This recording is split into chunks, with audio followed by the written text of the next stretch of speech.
what did you think of Heaven Sent? I loved it. I thought it was Really? great. Yeah. I didn't think it was very good. Hey, are you messing with me right now? Obviously, I'm messing with you. It was incredible. It was absolutely incredible. I thought it was amazing. You had me. You had me there for a split second.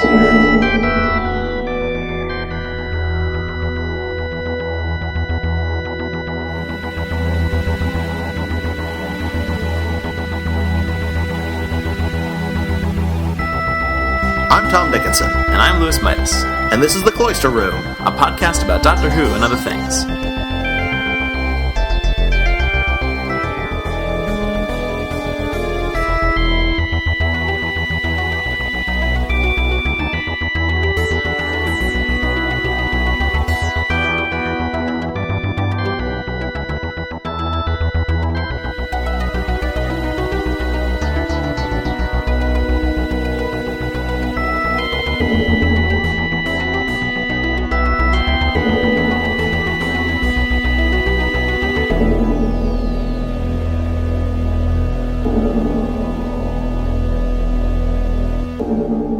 I don't think anyone's lukewarm about it. No, I've seen a few outraged responses to it, but almost none of those actually. It's mostly people being like wildly enthusiastic in its favor. Yeah, I'm surprised. I mean, like I didn't have a chance to look that much online, but what I saw was overwhelmingly positive, and that's surprising because you'd think somebody would hate it. I guess there are a few people. I only really noticed one real complaint that I also shared. Well, do you want to get our complaints out of the way? Because I've got a couple. Oh, okay. You got a couple. All right. Yeah. Okay. Yeah. Let's just. You can go ahead. Okay. Well, yeah. My one complaint is that it's never really explained, and I almost don't care, but it's never really explained why the whatever material it is, that crystal wall, why it doesn't reset. Along with the rest of the rooms, because on first watching I was like, oh well, maybe it's only the stuff inside the rooms because the Doctor does specifically say the rooms reset, but it is in a room. It's behind door number 12, which I guess counts as a room, even though it is like down a long hallway. But that's still a room, I think. So there's no real given explanation, I think, for why that room does not reset. Although it almost. There are several things that don't reset. There's the Doctor's clothing that he leaves drying. Right. And then the next Doctor, I guess, comes and finds a dry set of clothing. Which means that at one point there was a version of the Doctor that went through the rest of it naked. That does stand to reason. Then there's also like the stone that was removed from that one room and then buried in the garden, which stays buried. Yeah, the big stone slab that says "I am in 12." Oh, you think that was the Doctor? Oh yeah. There's a little chalk drawing like pointing to it. The Doctor removed that and left it to him as a hint for himself. Oh, that was my interpretation of that. No, wait, hang on, huh? I don't remember this. So he digs up that rock and then leaves it somewhere? No. So that rock was originally in a different room. In a different room, there's a missing hexagonal wow, yeah, octagonal slab with a bunch of chalk arrows pointing at it. And then he eventually finds it. He digs it up in the garden. And the garden resets like the grave. No, it's not a grave. It resets the mound of dirt over it, but it doesn't bring the stone back to where it was. Maybe because he took it from one room to another. I don't know. Oh, right. Yeah. Okay. So yeah, my general complaint was that there's like certain things reset and certain other things don't, and there's no clear reason as to why. Yeah. But that's not a huge complaint for me. Right. Yeah, it's hard to be bothered about that, like among just what is otherwise like an excellent story. Like it's such a minor gripe. I guess you could say the whole episode hinges on it, but I don't know. I almost don't mind it. I have two other complaints. Okay. One of them is that the whole thing with the stars being in the wrong positions. Yeah. It doesn't make much sense to me because it's inside of the confession dial. Which, and the confession dial, which we first see on Earth and then ends up on Gallifrey through means that we don't know. So the confession dial is in motion But what do those stars pertain to anything? Like that doesn't make any sense to me. Right. It would almost have to be. You'd almost have to do some kind of weird. I don't know. I guess this could be like a quirk of Time Lord dimensional engineering, maybe, where like we say, it exists inside the time the confession dial, but it's also like part of the real world or something like that. I mean, I don't know how you would say that. Like there's some sort of like connection to an actual physical place in the real world that it just like kind of when the dial closes, it sort of sucks it up into it. I don't know. I mean, you're right though. That unless it's like a very, very realistic simulation of whatever given point. Well, right, because the Doctor says like, yeah, it's actually interesting because the Doctor says that it's a teleport, and he says that I must be less than a light year away. I guess he could be less than a light year away, but inside the confession dial. Well, yeah, so he's only a few feet away because the confession dial is in a Shielder's hand. At that moment. So was the confession dial empty when he gave it to a Shielder? One presumes. I mean, I presume. So did this definitely happen before the events of Magician's Apprentice and The Witch's Familiar? No, I wouldn't say so. Well, then, so how is there a confession? I don't know. So the Doctor's just carrying around an empty confession dial all this time. Okay. Because, I mean, we never really know what the confession dial is throughout this series. They just say it contains his last confession. Yeah. But what it actually contains is a torture chamber designed to draw confessions out of him. Okay. But and then kill him. Okay. Which is why they say it would only open when he dies. Okay. All right. But where it came from and why he has it and like why it was constructed and who constructed it and what he thought was in it when he gave it to Missy, all that stuff is completely unclear to me, but I'm thinking that at least some of it might be explained next week. I really hope so. And that's kind of my other concern almost is that like I really enjoyed this episode and I liked what it built up to, but then once we got to where it was building to, I was a little concerned because it set up a lot of stuff that I don't know, could really kind of go either way. Like I'm really not sure about this whole business of the Doctor being the hybrid. Like I mean like I obviously like that's a very obvious answer to the question of who is the hybrid. Well, he's half human. Well, you know, I wrote that down, and I figured we were going to have to discuss the possibility that the Doctor is actually half human on his mother's side. I'm all for it. Well, you know, I'm all for it too. All for it too. But that kind of brings me to my next complaint, I guess. Uh-huh. And then after, as I was just speaking, I realized I had another one. Okay. But the next complaint is that he spent like the entire point of the episode is that he spends, you know, billions of years, tens of billions of lives probably, because each life is probably less than a year. It's probably only like a week or two. Yeah. Attempting to avoid revealing the truth about the hybrid. But then the second he gets out of it, he says to the people who have the dial, assuming they can hear him, "Hey, I'm the hybrid." So. Oh, wait a minute. Okay, so hang on. Now, when he was in the confession dial, he was bound to tell the truth, otherwise the thing would kill him. So right. now he's out of the confession dial. Is he lying? Well, I was thinking he could be lying, but also, and I don't know if you've seen this theory floating out there because it's all over the place. Well, he doesn't say I'm the hybrid. He says the hybrid is me. Oh, wow. I didn't catch that. Yeah, so the hybrid could be him, or it could be, a Shielder. Oh, wow, yeah. Yeah, okay, I buy that. Yeah, okay, yeah, there's no way that's a coincidence. I think it's a red herring, though, because if it's something that he knew about before he left Gallifrey, then how could it be her? Oh, that's a good point, yeah. But still, I don't know. I don't know. I can kind of go either way on that, but I am a little bit confused. I assume it's not as straightforward as all that, though. There has to be more to it than that. That it's like, oh, I'm the hybrid. I'm guessing that the prophecy is going to turn out to have been nonsense or to mean something completely different, even if he thinks it means that. Like, even if he thinks it refers to him, it'll refer to something else. Right. Yeah, that could very well be. Yeah, how does the Doctor know? That's what I want to know. Yeah, I think that there's going to be a lot of things that are going to come to light next week, and we'll know more, or hopefully we'll know everything. once that happens? Absolutely everything. Yep, that's what I want to know. I want to have every question that we've ever had answered. I want to know who the voice in the TARDIS was. I want to know it all. Mm-hmm. I want to know it all. You know, the next week's over an hour. Is it really? It's 65 minutes. Ooh, wow. Huh. Yeah, well, this episode even ran a little bit long, I think.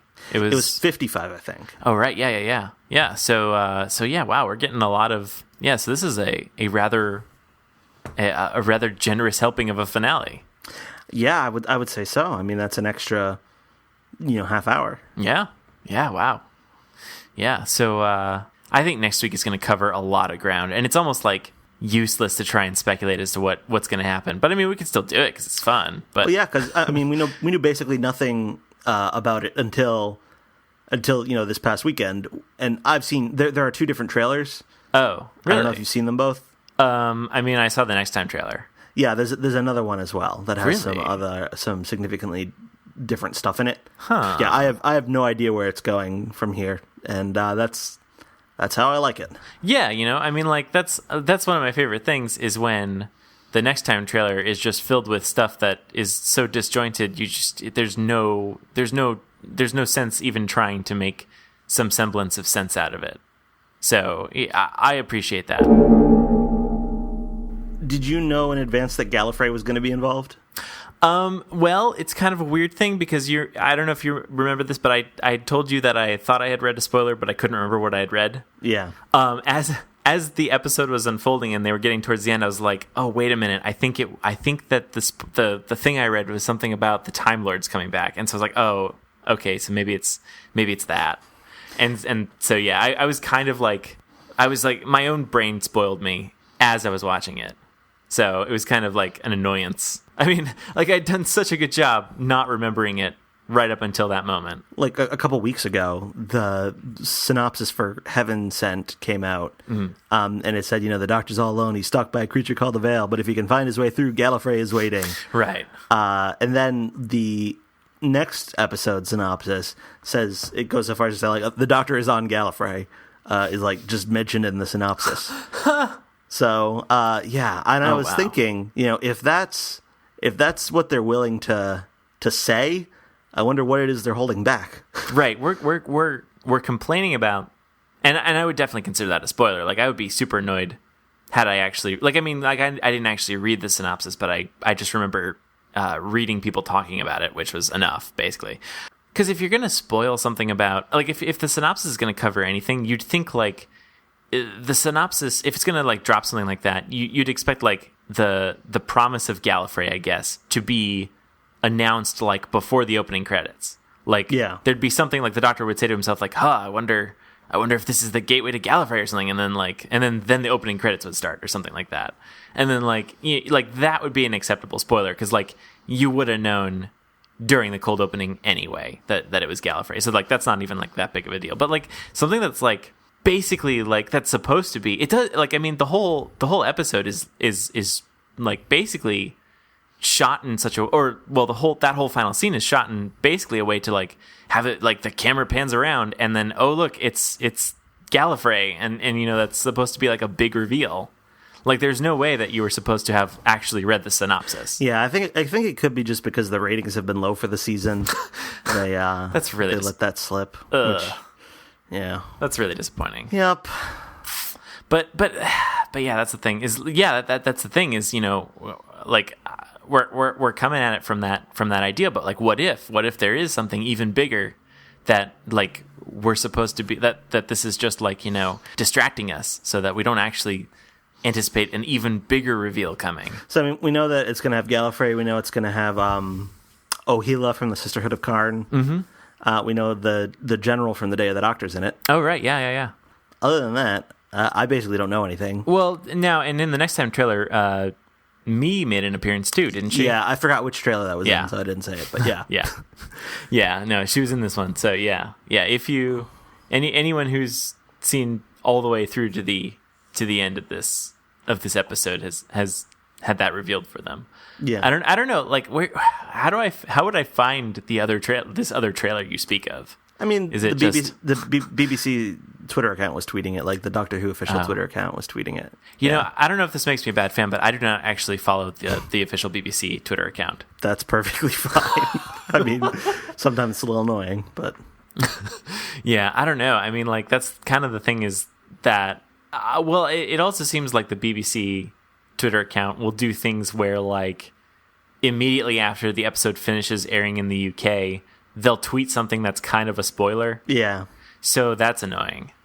Especially because, like, I generally am not watching it in sync with, you know, the UK. So that's a little... Right.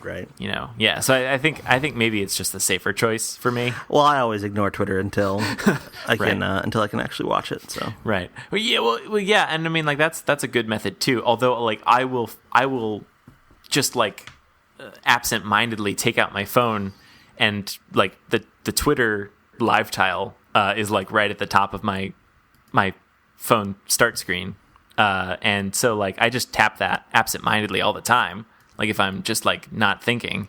And so if I happen to do that on a Saturday in between the times where Doctor Who has aired in the UK, but I have not watched it yet, that's a danger zone for me. And it happens frighteningly often. So I can't trust myself. Well, then who can you trust? Nobody, probably. Oh. I think it's a lonely life. It's a lonely life when you can't trust yourself. You know what I really liked in this episode? What'd you really like in this episode? Virtually everything about it. Yeah. Oh, I forgot to say the one other complaint I have. Oh, okay. Yeah, in the scene where the Doctor first notices the word bird, it's clearly like there's a continuity error between shots where the writing in the dust is clearly different in the long shot than it is in the close up. Oh, I didn't notice that. Well, you need to get more attentive to this sort of thing, Lewis, so that you can ruin Doctor Who for yourself. I guess I do, because that is the end goal. That is how you become a perfect fan. Is that everything is ruined? Exactly. You. Yeah. So that was my other complaint. Yeah. Yeah. No. That's a. Yeah. How did they mess that up? I mean, come on. Unless like clearly this was lazily directed. I'd say it's got to be one of the laziest directing jobs I've ever seen. Come on, in Rachel. of Doctor Who. Rachel Talalay. Talalay. Is that how it's pronounced? Yeah. Yeah. That was incredible though. She like the directing in this episode was utterly like it was amazing. Oh yeah. Like especially the I just really loved the final montage of like the Doctor going through billions of years. Yeah. As you sort of slowly learn more and more of what he's trying to say when he says the shepherd's tale. Yeah. Or whatever. Yeah, that's so cool. That like you because I mean it's so weird that like the Doctor goes on this exact same journey every time, but I mean like it makes perfect sense. You know, because it's not like he has new information really each time. So like, except for like the notes he's left to himself. But like, you know, it is cool that he has this exact same thought, and he has this exact same he gives this exact same monologue where he's telling the exact same story, and it's just like bit by bit.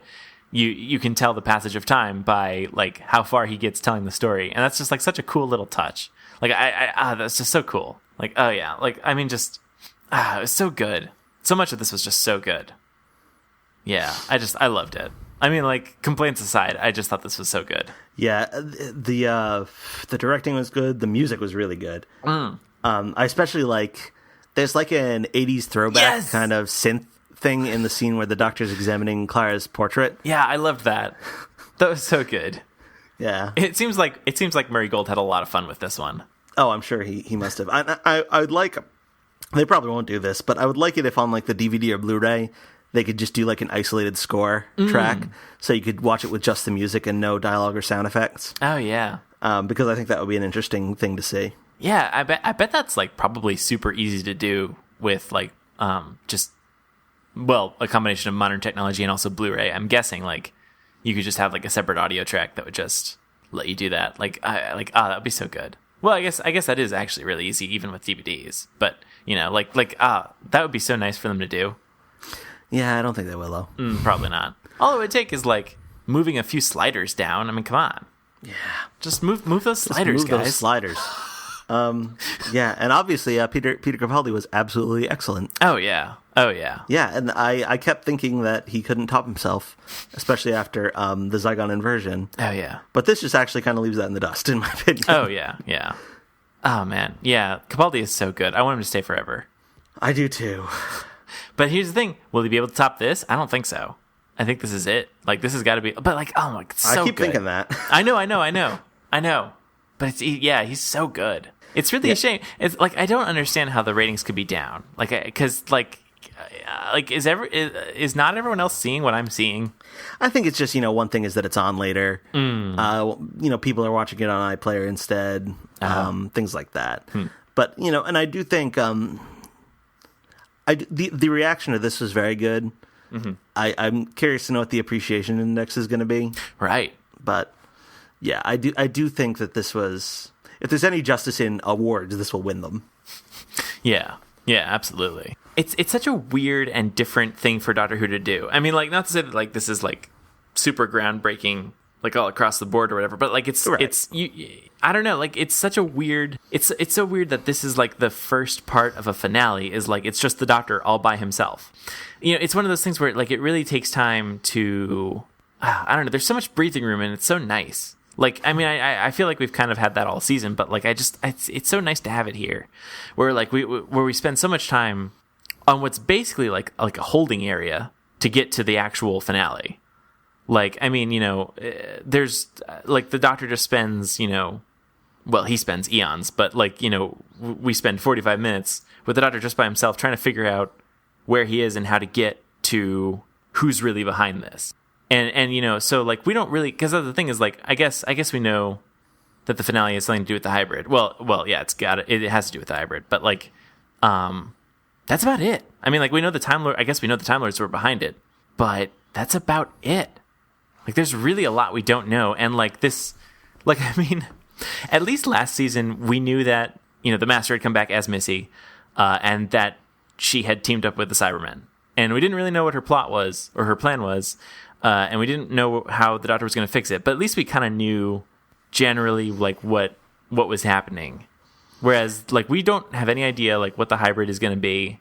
I mean, I guess we know the Time Lords are behind it, but like beyond that, like really, there's like very little. I don't know. At this point, it could be anything. It could be anything. It's just such a neat thing, and I mean, like it's like just I continually marvel at how Doctor Who has managed, especially this season, to like stay like fresh, like because this is its 9th season, and it's in no way has this season felt stale at all. No, not even a little. Yeah, and it's just and this finale, and I mean I guess that's one of the benefits I guess to running for 9 seasons already is that you've already done like kind of the whole returning villain thing. I mean like the Russell T Davies era was really heavy on that. But you've done a lot of different like kinds of finales, like the Series 5 finale where it was all the Doctor's enemies conspiring against him to lock him inside a box or whatever. That was like I remember feeling at the time that was like a really cool and unique premise because it was the first time that we didn't get like a returning villain kind of thing. It was a returning villain, but it was like all returning. It was like all of them. And I remember, one of the things about that was that was in the first part of the finale, and then the second part of the finale was just the main characters running around in a museum for half an hour, and then some nonsense happening. Right. That's true. Which was wonderful. Yeah. But it's like this is just one guy running around in a castle for an hour. Yeah. And then the next one looks big and epic, and it has a bazillion characters in it, and. Yeah. So it's kind of like an inverse of the Series 5 finale. But I mean, like, yeah, it just looks so interesting and so good. Like, I mean, I just like, I'm emotionally preparing not to like it. Yeah, that's the thing is like, it's like kind of like I don't know, like a bump in the carpet. Like we've been like all season, like the bad episode is looming. The concept of the bad episode is like the bump in the carpet that they keep squishing down, and like we keep having good episode after good episode, but that bump is somewhere. Well, and for me, it's like I really find Moffat finales totally satisfying. Like, for instance, last year, I mean, I liked Dark Water a lot more than I ended up liking Death in Heaven. And I did like Death in Heaven. It just didn't quite live up to the first part. Or, to pick another example, like, I love this episode much. I feel the same way about this that I felt about The Day of the Doctor. And then what was the episode after The Day of the Doctor? Oh, yeah. Time of the Doctor. Time of the Doctor, which I thought was, a big mess. So I'm wondering, like, I'm fully preparing for this to be like a Time of the Doctor level, complete load of crap. It could be. And if it is, I'll be fine. Like, I'll be fine with it because this is so good. That's how I felt about Time of the Doctor. Like, it can't bring me down because I love Day of the Doctor so much that this is just not going to bother me. And that's kind of how I'm going to feel if the finale is a letdown in any way. Although maybe it'll be just brilliant. I don't know. Yeah, that's the thing. Yeah, that's a good point. Like, I feel like that's a real risk is that, when Moffat is doing something sort of like, I don't know if I would call this simpler, but it's like there's less moving parts or there's less going on in this episode than in some of his other episodes. And I feel like his writing is always stronger when there's less. It's like they say, less is more. But yeah, so that's the risk is that when you try and throw a bunch of stuff into a single episode, that's when you get your Time of the Doctors. Sometimes it works. Like Day of the Doctor was a big epic extravaganza too. I guess it was. Although it could have been more so. I mean, like, it could have been an even bigger mess than it was. I don't know. That's not fair for me to say it could be bigger, but yeah, that's a good point. Is I guess big messy extravaganzas can work, but I don't know. And even if I don't like it, there's a Christmas episode just a little bit later. Yeah, later on in the same month. Yeah, that's the thing is we're gonna hit this finale, and then if we don't like it, yeah, that's the thing is you got the so like that's wow, they're so close, and it's gonna be so weird because they're gonna be on different DVD sets. That's gonna be really upsetting to me. Well, I'm sorry. Yeah, well, what are you gonna do? Are you going to consider this a 3-part story with Face the Raven being part 1? Pick your answer very carefully. No, I'm thinking about it. I know it's something that does require careful consideration. And I mean, it's not in terms of like writer and director and stuff, but I don't know. No, I kind of wouldn't because it's kind of. No, I think because it is. I think because I definitely fall down on the side of Utopia being its own story, and so I think in the same way, I think that Face the Raven has to be its own story too. Yeah, I definitely feel that way too. Yeah, well, because I also feel like you could Face the Raven does kind of end on a cliffhanger, but I think it is largely like a standalone episode, and you could conceivably watch it and have that be the only episode you watch in like a single sitting, and like sure. And feel that you got a complete story. Yeah. So yeah, I wouldn't say that it's like the first part of a 3-parter. No, I wouldn't go there. I haven't gone off the deep end. What did you think of the Doctor's using the TARDIS as his mind palace? I was gonna, I wrote that down that the Doctor has a mind palace here. As much as I love Stephen Moffat, it does kind of become a little obvious when he recycles stuff from Sherlock. But it's fine, I guess. It's almost a little bit more believable that the Doctor would have the ability to like slow down time by thinking really fast. Yeah, like I can buy that. I can buy an alien doing that more than I can buy Benedict Cumberbatch doing that. Well, he does it in The End of the World. Oh, that's right, because he walks through the fan blades. He walks through the fan blades, yeah, just by changing his perception of time. Yeah, so there's precedent. Yeah, and I also think it just allows for them to do some interesting stuff in the context of this particular story, right? Like rather than just having him be walking around the castle talking out loud to either Clara or to his captors, it gives him like an extra thing to do. Yeah. It also explains it explains what was going on in Before the Flood.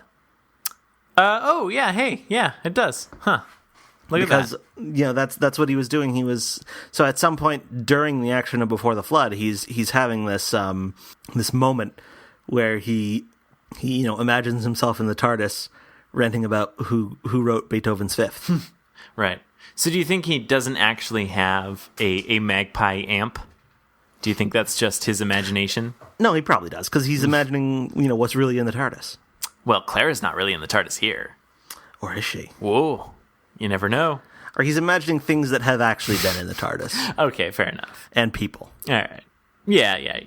So he probably does actually have the and he also has an actual mechanical squirrel. So Well, yeah, that's canon.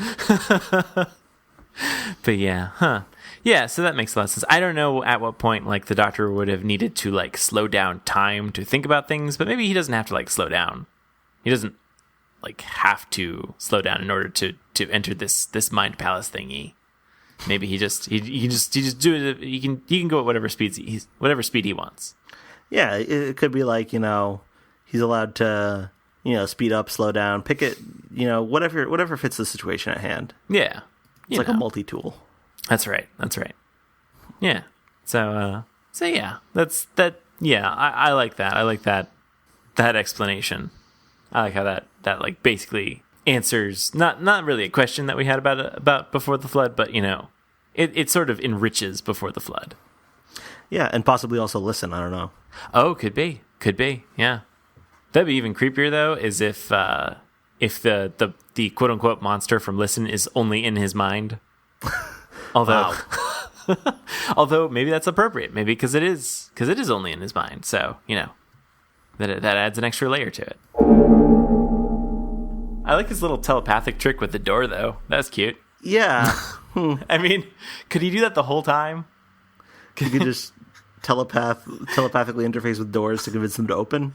Right. He just has to, Then why does he need the sonic screwdriver or glasses? That's the thing. And also, then he could have done that. He could have done that in Silence in the Library, when the door was, whatever the excuse was. That was the first appearance of It Doesn't Do Wood, right? That was, the first time the Doctor ever said that, I think. I think it might have been. Yeah, so see, that would have been the perfect time to just empathize with a door and get it to open. Yeah. But I like this idea that this was something that the Doctor could do when he was younger, as if it was just a party trick. That everyone would get really drunk and the Doctor would open a door with his mind. When he was young and telepathic. Right. Because that's the thing that you kind of lose. You lose a little bit of your range of motion in your joints and stuff when you get older, and you also lose your telepathy. Well, that's in the first Doctor era, it's kind of implied that Susan has more telepathic abilities than the Doctor does. Oh, so that kind of fits. Oh, hey, it does. Yeah, wow. But even then, the first Doctor was pretty young, so telepathy must only last for a very short while. Yeah, it's just only in actual children. Right. Yeah. Huh. Interesting. Yeah, and I could buy that, sure. It's kind of at the I like that sort of adds a little bit of mystery to Gallifreyan children or whatever. That they have this sort of innate telepathy that then gets I don't know, wiped out or whatever. That's interesting. You might just lose it over time if you don't practice. That could be. Practice makes perfect or whatever. So they say. Yeah, I think that's what they say. This story teaches an important lesson about problem solving. That sometimes you need to die in order to solve it. Just punch it. Just punch it. Yeah, I think that is an important lesson. I think that can work sometimes when you're repairing computers or any technology, really. If you just hit it, sometimes it'll work. In the DC Comics universe, multiverse rather, there's a major part of comics lore that comes from one character punching reality, causing a bunch of retcons to happen. Okay. Yeah. That sounds... This is as part of the storyline Infinite Crisis. Superboy Prime punches reality. He just punches it? And it causes changes to continuity. Yep, he just punches it. Just punches reality itself. Yeah, he just punches it. How did he find just reality? Like, how did he? Because do you have to exist outside of reality in order to punch it? Well, I mean, my recollection was that as a result of a previous storyline, these alternate universe versions of several characters lived in a kind of outside of reality place, but he just decided, and I guess it's supposed to be some kind of paradise, but he just decided he didn't want to live there anymore. So, in Infinite Crisis, he punched reality to break free, causing numerous retcons to happen. Yeah, that's pretty convenient. It's like be the change you want to be be the change you want to see in the world, or whatever. You know, it's like that, but you punch the change into the world that you want to see. Yeah. Hey, you know, that's a nice idea.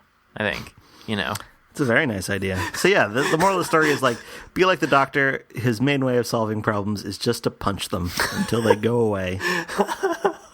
Yeah, you know, it's too bad that the Doctor, as he was exploring this dungeon, he didn't keep that shovel in his inventory so that he could just pull it out and use the shovel on the whatever it is, the Asbantium, was it? It was something like that.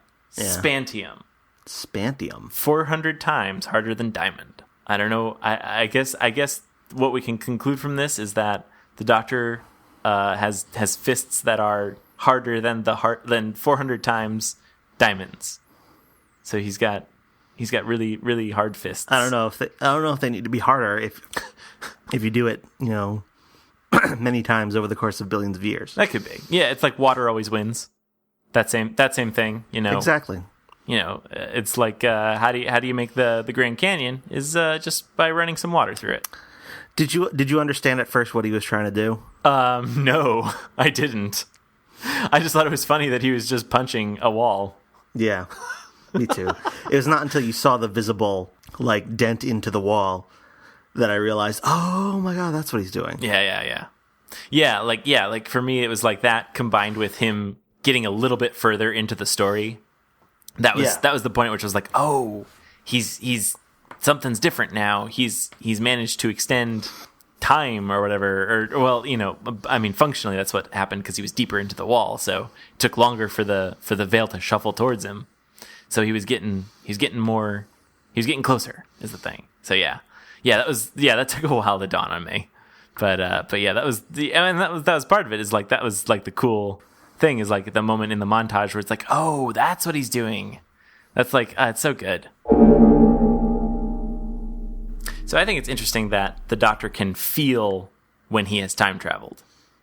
Like, but he can't. But even though because this is the thing is like just existing is a kind of time travel, and so like there must be some different mechanic involved in actual time travel that's somehow different than just experiencing time. Well, it could be that he knows the only discontinuity of experience that he's had was the teleport. Mm-hmm.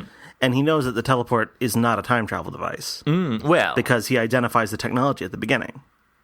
Yeah, that's true. Yeah, so it's only his misuse of it that turns it into something that is kind of like time travel.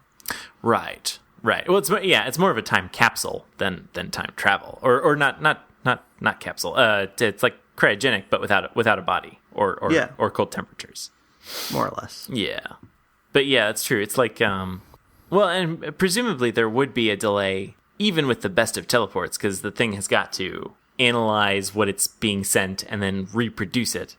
So there should be like some time lost, even in the best of scenarios. You know, it's not going to be like instantaneous. I mean, it'll be close to instantaneous, but like there'll still be some time lost. So it's a very well. I mean, arguably, it's like you're basically time traveling in that you're saving a lot of time traveling at nearly the speed of light. Well, that's not really time travel, but you know, there's you pop out like a fraction of a second later than you popped away. There's a second where you don't exist, or there's a tiny fraction of time where you only exist as a string of atoms. Sure. Possibly not conscious. I don't know.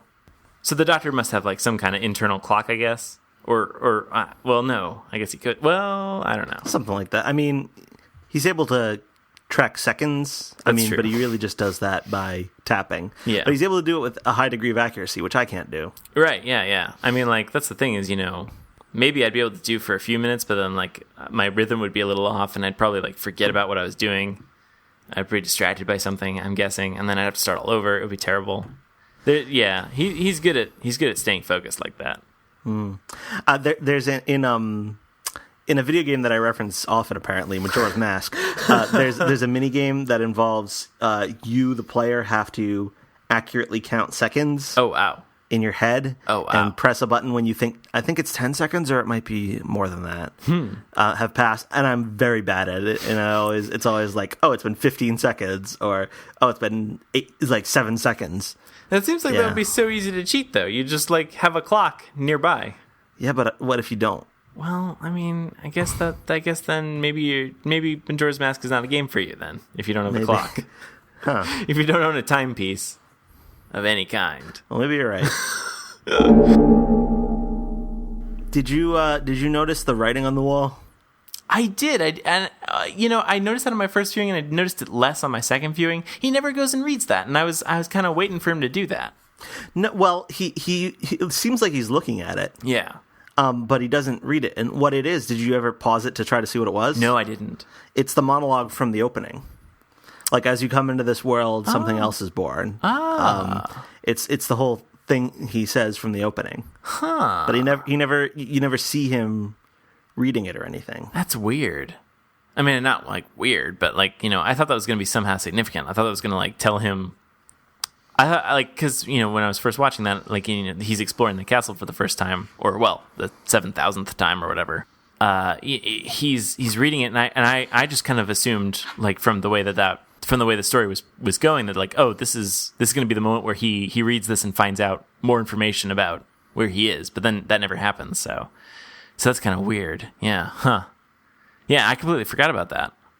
Yeah, it was a little weird because it did seem to me like he did see it. You see him look at the words, and then, ordinarily that would be the moment when, he'd read them to himself or something. Right.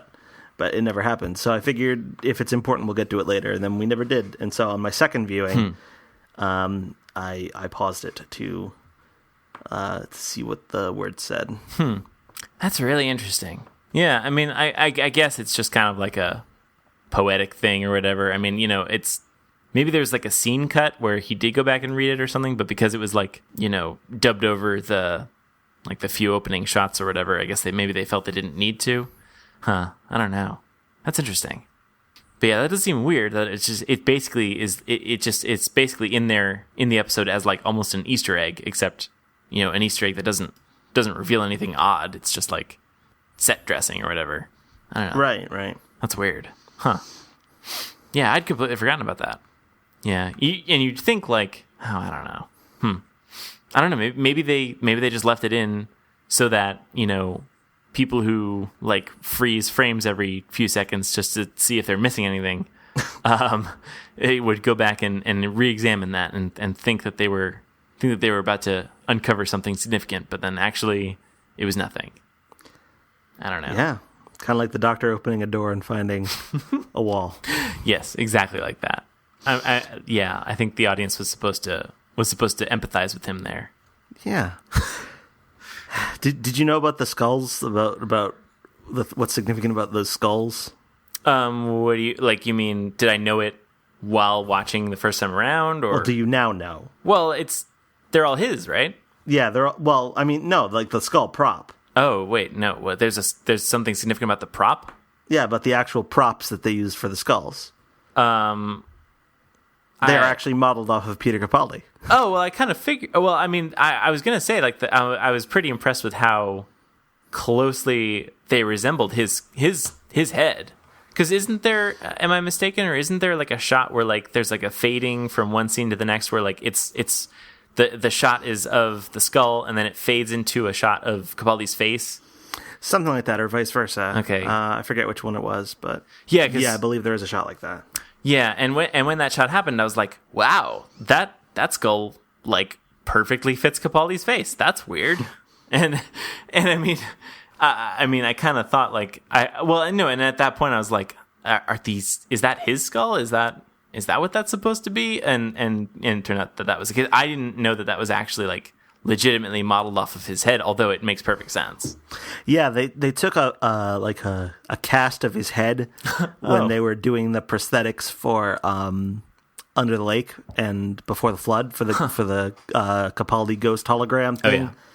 So they just, when it came time to make the skulls for this episode, they figured, oh, wait a second, we've got this. We can kind of use this to see if we can figure out what his skull would look like. Wow, that's interesting. I think, well, right, because like, I was gonna say, like, how did they do that? Did they take like an X-ray or an MRI or something, and then like get like a computer model of his skull, and then 3D print a bunch of skulls? But I guess that makes sense too, where you just kind of like guess what would fit inside this mold, something that would look vaguely that shape. I guess that's probably more cost effective than like wasting a hospital time getting a needless X-ray, subjecting your A-list actor or whatever to not a dangerous amount of radiation, but an unnecessary level of radiation. Yeah, I guess that makes more sense to do that. Yeah, it's I guess it's kind of like what they do with, they find skulls, like human remains, and they can reconstruct what the face might have looked like. Oh, right, yeah. Yeah, it's kind of like that. Yeah. But backwards. Right, yeah. It's reverse engineering. It's reverse engineering a skull, I think. Or engineering, I don't know. Is the rebuilding the face the reverse engineering? I guess it would be. Or, you know what? I don't know. I have no idea. They're probably like both reverse. So this would be like reverse engineering. I don't know. Capaldi mentions at one point during the episode that we don't know, like the only things we don't remember are being born and dying. And is that why we always stare into skulls? Do you always stare into skulls? I mean, well, okay. So to be honest, I mean, on the rare occasions where I have stared at skulls, I don't necessarily have that thought process, but I do like think about them and think like, because it does because it's kind of like that sort of, I don't know if it's a joke or whatever, but like the idea that like, I feel like I've seen it in like tweet form where like it's like, oh, just think how everybody has a spooky skeleton inside of them, and it's kind of like, I think that kind of thought, except in reverse, where like I look at a skull and I think like, wow, that was a living, breathing person at one time. I don't know if I've actually seen like a legitimate human skull, or if I've just seen like reconstructions of skull. Well, I guess I must have seen like in like a natural history museum kind of context where like I see like the early proto-humans or whatever, I guess I must have seen their skulls. I guess those are real skulls, I'm assuming. Unless they just look, they could look very convincing, I guess, like convincing fake skulls, but I don't know. But anyway, like, I mean, I've had similar thoughts where I'm like, I try to imagine that this was once a person, but I don't necessarily go through that same like chain of thoughts, I guess. I don't know. So you think he's wrong? Well, I don't know. Maybe I'm going through that chain of thoughts, but on like a subconscious level. I don't know. Oh. I don't know. I may not be in control of my own mind. I always say probably not. Well, I'm certainly not controlling like the parts of my brain that I'm not supposed to. Like, I mean, I can't control my heart rate. I mean, like, at least not consciously. Weird. Yeah, I know. Well, isn't there? I think there's some kind of meditation you can do where, like, if you're like super good at it, you can like even go so far as to control your heart rate. But I don't meditate, so. Oh, okay. Yeah. So I'm kind of on the low end of the meditating skill set. I haven't really built out that talent tree yet. That makes sense. But yeah. So yeah, so I guess I am saying that Peter Capaldi's wrong. I do have another complaint that I guess is kind of a complaint, except maybe it just wasn't explained well enough to my satisfaction. But there's some system whereby the doctor very early on discovers that he can forestall the veil from coming to get him if he tells it truths that he's never told anyone before. Yeah. Well, but then he ends up telling these same truths, I'm guessing, to the veil over and over again. Right? But that version of him has never told it before. Oh, so it's like kind of like it's just like a semantic issue where like it's not a matter of like, has it never been told to anyone? It's, has that copy of him ever told? That could be it. I guess that makes sense. It makes about as much sense as anything. But I mean, like, if it's trying to force a confession out of you, that seems like kind of a sneaky workaround where like you can just kind of get out of it. Or it might be a fresh veil every time too, because like once the veil kills the Doctor, it disappears, and it doesn't show up while he's dragging himself back up to the tower. Yeah, actually, now I got more questions about this confession dial thingamajig. I mean, like, so now we're talking. So, but this is a. It would make so much more sense if this was like a one-use only confession dial. But it seems like you can use this confession dial as many times as you please, because it's always like, as soon as someone teleports inside of it, it's ready to go with a fresh new veil. Always ready to go with a fresh new veil. Well, maybe it is supposed to be a multi-use thing. Maybe it's supposed to be handed down from loomling to loomling. As soon as you come out of the loom, you get the confession dial of like the most recently deceased Time Lord. That could be. Yeah, Yeah, they're kind of just like hand me down kind of things. That could be. I mean, like, I'll allow it. But yeah, so I mean, it just seems like that's maybe like that's a bug that they could afford to work out. Maybe the thing is, it's probably not come up very much. It's probably just like, this is just the Doctor being the Doctor, where he's just causing trouble. He just won't. Yeah. He just won't die like a normal Time Lord. He's got to like mess with things. Yeah. How do people put in a confession dial know that they are in a confession dial? Like, because I'm assuming, because the Doctor says that this is basically like it's a bespoke torture chamber, I think is what he calls it. And so, like, it's entirely possible that you may not realize for a very long while that you are put in a situation that you have been put inside a confession dial. And in fact, like, it seems like the Doctor does not pick up on that for quite some time. So, how many people can figure out that they're supposed to confess to this specter that follows them around? Like, because, the Doctor figures out pretty early on that's what he has to do in order to stay alive. But, like, what if someone dies, like, before they can really confess anything? I mean, like, this seems like, Oh, well. Some people just have very empty confession dials, I guess. Yeah, I guess so. I mean, the dial just doesn't have anything. So it's a kind of a waste of a torture chamber. Well, and it's like, that's the thing, is like, isn't that part of being tortured, is like, in order for you to get anywhere, it really comes down to clear and effective communication, because I think, like, your torturers need to be able to communicate to you why you are being tortured. Otherwise, I guess they just look like they're just kind of enjoying, like this is just something they do for fun. But I mean, like, because how are you supposed to know that what you're supposed to give them? Like, how are you supposed to know what the stakes are? I mean, like, obviously, like, we find out very quickly that, like, you're at risk of dying. But, who knows what, it's not at all communicated, like, what you're supposed to do, like, what your angle in it is. Like, well, it could be that, there's a less subtle means of explaining it, but the Doctor never triggers it because he figures it out on his own.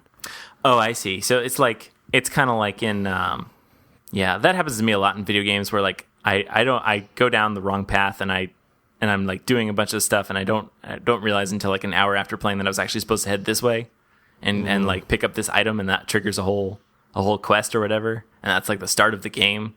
And I've just been like talking to random NPCs. And then, like, I finally figure out what I'm supposed to do. Yeah. I think that must be what happens to the Doctor here. He's just not really. He just happened down the wrong path. Yeah, more or less. Okay. Happens to us all. I think it must. But yeah. So all right. So I guess that's just the thing, is that the Doctor didn't do it right. That, like, no. It's probably extremely clear to just about anyone else. But I mean, like, that's the thing, is like, I guess in some sense, like, the Doctor was tricked inside this confession dial. He didn't really know it was happening. So I guess in that sense, it I don't know. Like, maybe under normal, like, that's the thing, is I just don't know how these confession dials are supposed to normally be used. Nor does the Doctor seem to, because I mean, last week when when Mayor Me asked him how it worked, he said he didn't know. Right. Yeah. Huh. All right. So yeah, I think it's just like a case of nobody really knows how these things work. Maybe we'll find out next week how these things are supposed to work. But I guess it's just one of those things where nobody really has like any sense of. Yeah, maybe we'll find the Ronnie's confession dial. Yeah, I bet the Ronnie knows. She seems like she would have like a lot of research on how confession dials work, and Yeah, anyone would. Right. She could even have a few experiments done with how confession dials work. Maybe she's tried. Maybe she's tried like using confession dials as an energy source to power some crazy scheme. Who knows? The Doctor does seem to like have some sort of like perpetual energy going on here by burning up his own body. Right. Yeah. I think there could be something here. He burns up his body and pops out an extra skull, and somehow generates a whole other him. So it's not a perpetual energy; it's perpetual skull. Perpetual skull. Yeah. This was really gruesome too. That's true. Like, isn't this supposed to be a kid's show? Last time I checked, I thought. Yeah. Come on, like a seabed full of skulls. And wouldn't the sea level rise at some point? If you had billions and billions of skulls in there. Well, and not even if like the sea level. Well, I mean, I guess I don't know how far the ocean actually goes, but like if nothing else, you'd think like the castle would ultimately be resting upon a freshly minted island of skulls. Like, yeah, you'd think that at the very least would happen. But yeah, like sea levels should rise. Yeah, it would, like the ecological impact of it. Like, he's eating food. Who knows where that food comes from? Presumably the ocean. What would be the ecological impact of dumping billions of human skulls, tens of billions of human skulls into the ocean? It's never really been considered before, has it? I think this is a question for Randall Munroe and his XKCD What If blog / absolutely. book, whatever. Yeah, I think we need to ask him what a billion skulls would do. Like that's the thing. Like, if nothing else, good source of calcium for one.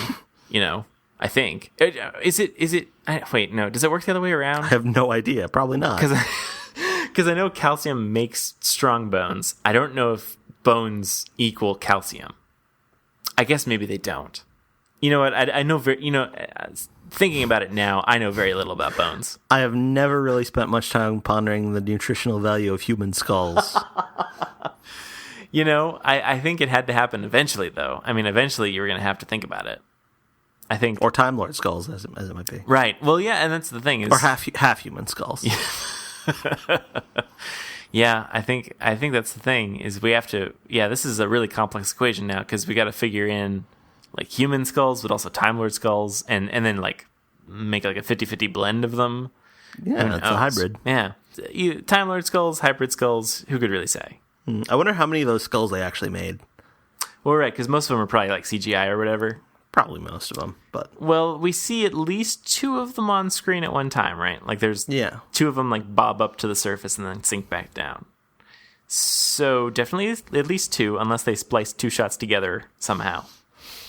I wonder if they'll sell them at the Doctor Who Experience in Cardiff. Yeah, get your Capaldi skull here.